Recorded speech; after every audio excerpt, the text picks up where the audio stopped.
नमस्ते। आज हम लोग संधि के बारे में बात करेंगे। संधि शब्द आप लोगों ने पहले भी सुना होगा।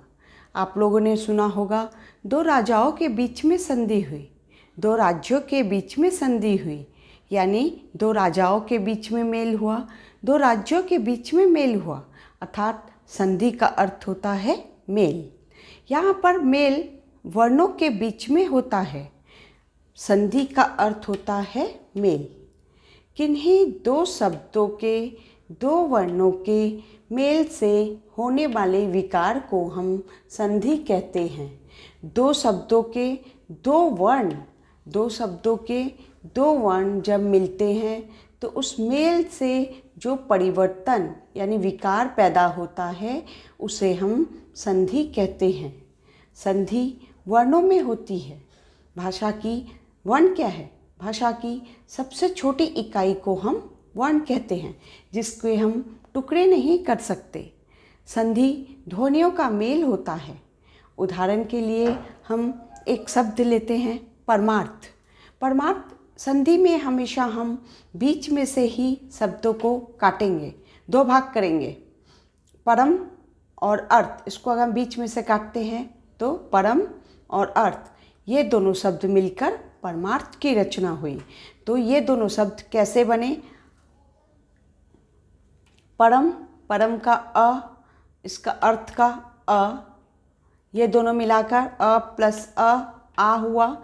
इससे क्या हुआ? परमार्थ बना। शब्द हमेशा सार्थक होते हैं। सार्थक यानी अर्थपूर्ण। दो शब्द होते हैं, उन दोनों शब्दों का ही अर्थ होता है। जैसे उदाहरण के लिए हम हिमालय लेते हैं। हिमालय शब्द दो शब्दों से मिलकर बना है, हिम और आलय। हिम यानी बर्फ, आलय यानी घर, हिमालय। अब यहाँ पर आप देखिए, प्रथम शब्द का अंतिम वर्ण, द्वितीय शब्द का पहला वर्ण। प्रथम शब्द का अंतिम वर्ण, द्वितीय शब्द का पहला वर्ण, इन दोनों का मेल जब होता है तो उससे बनती है संधि। माँ को हम अगर अ के बिना बोलेंगे तो क्या करेंगे? हलंत लगाएंगे। माँ की रचना कैसे हुई है? माँ प्लस अ माँ। अब हम देखिए इस वर्णों को कैसे तोड़ते हैं। हिम और आलय। ही को हमने ऐसे ही लिख दिया। माँ किससे बना है? माँ और अ मिलकर माँ। आलय, आ को इधर उतार लिया। लय के संग हमने कोई छेड़छाड़ नहीं की, यहाँ पर उतार दिया। ही को हमने उतार दिया, मौ को यहाँ पर उतार दिया। ये वाला आ को इसके संग मिला दिया तो ये आ क्या हुआ? आ। इस आ को हमने इसके साथ मिलाकर माँ, हिमालय। आप लोग इस तरह भी वर्णों को तोड़कर संधि कर सकते हो। संधि में हमेशा याद रखो, वर्तनी हमेशा शुद्ध होती है। कोई भी वर्ड होगा, कोई भी शब्द होगा, उसको आप वर्तनी के माध्यम से भी पहचान सकते हो। आपके पास चार ऑप्शन हैं। हमारे पास वर्ड है मुनींद्र। मुनींद्र शब्द दो शब्दों से मिलकर बना है, मुनि और इंद्र। अब आप देखेंगे आपके पास चार ऑप्शन में कौन सा सही है। इसमें आप देखेंगे जिसकी वर्तनी सही है वही सही संधि है। मुनि बड़ी ई गलत, छोटी ई सही है पर मुनि बड़ी ई गलत है। मुनि छोटी ई, इंद्र छोटी ई, ठीक है, इसको हम एक साइड में रख दे रहे हैं। मुनि छोटी ई, इंद्र बड़ी ई, गलत। मुनि बड़ी ई, इंद्र बड़ी ई, ये तो पूरा ही गलत। तो बच्चा यही एकदम सटीक वर्तनी है। मुनिंद्र को हम ऐसे भी वर्णों को तोड़ सकते हैं।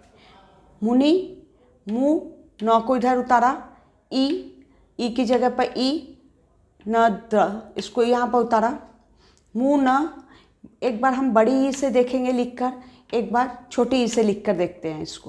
इसको भी हम बड़ी ई से लिखकर देखते हैं, एक बार छोटी ई से लिखकर देखते हैं। मुनि बड़ी ई गलत, छोटी ई एकदम सही। मुनि, इंद्र छोटी ई सही, इंद्र बड़ी ई गलत। तो कौन सा हुआ? मुनि और इंद्र। इस तरह वर्तनी के माध्यम से भी आप संधि देख सकते हो।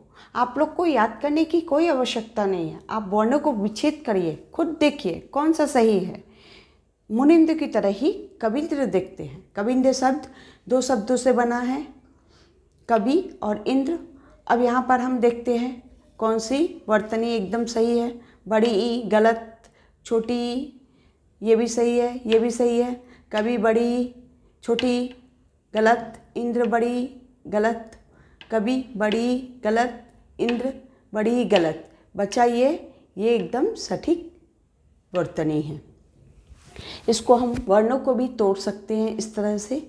क व को इधर ले आए, ई बच्चा बीच में, इसको यहाँ पर उतार दिया। क व, इसको भी हम बड़ी ई से और छोटी ई से लिख कर देखते हैं। इसको भी हम बड़ी ई छोटी ई से लिख कर देखते हैं। कौन सा सही है? छोटी ई वाला सही है। ये भी इंद्र, छोटी ई वाला सही है। मतलब हुआ कवि और इंद्र। इस तरह भी आप संधि की पहचान कर सकते हो। अब अगले क्लास में हम लोग संधि के कितने भेद होते हैं इसके बारे में पढ़ेंगे। धन्यवाद।